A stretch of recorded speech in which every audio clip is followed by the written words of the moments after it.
Голбол удирдах дэс сургууль энэ жил зэрэглээ хөлж ихтэй сургуулийн статус авсан. Цар тахал ихтэй сургуулиудаас шинэ орчин боловсролын чанар хүртээмжлэхэд олон зүйлийг шаардсан. Тэд энэхүү шалгуурыг давж боловсролын салбарт хүлээсэн үүрэг хариуцлага хүлээж оюутнуудтай цахим хичээлийг тасралтгүй хүргэжээ.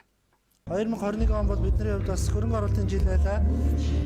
2.5 тэрбум төгрөгөөр сургуулийн шинэ барилгын төслийг амжилттай хийж одоо он дамнаж ингээд ашиглалтанд оруулж байна.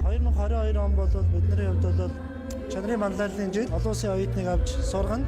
За ингэснээрээ бол манай GL онлайн буюу захим сургалтын хөтөлбөр маань ингээд хэрэгжихээр явж байгаа. Цар тахлын хүнд үед энэний цөөхөн хэдхэн аж ахуй нэгжүүд бол харин маш амжилттай урагшилж байгаа.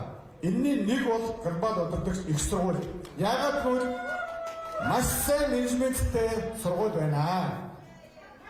Монголд анх удаа Харвардын их сургуулийн хөтөлбөрөөр явж байгаа цорын ганц сургууль бол глобал удирдагч их сургууль. Тийм учраас би хэд жилийн дотор энэ олон том байшинтай олон мянган одоо оюутантай 10-20 мянган оюутантай сургуулиудтай ийм зэрэгцээд маш богино хугацаанд ирнэ гэж харж байна. Манай сургууль бол Кембриж олон улсын хөтөлбөрийг бол үндэсний зөв хөтөлбөртэйгээ хослуулан хэрэгжүүлдэг. Тэгээ энэ олон улсын хөтөлбөрөөр ил одоо 2022 онд бол энэ хөтөлбөрөө илүү одоо өргөжүүлж ахлагын түвшинд одоо амжилттай хэрэгжүүлэхээр төлөвлөж байна. Монгол улсын эрүүл мэндийн салбарт боловсон хүчний бэлтгэх үүсэд хамт олноороо багаараа иж хориулаад бид энэ одоо албанд ажиллаж байна.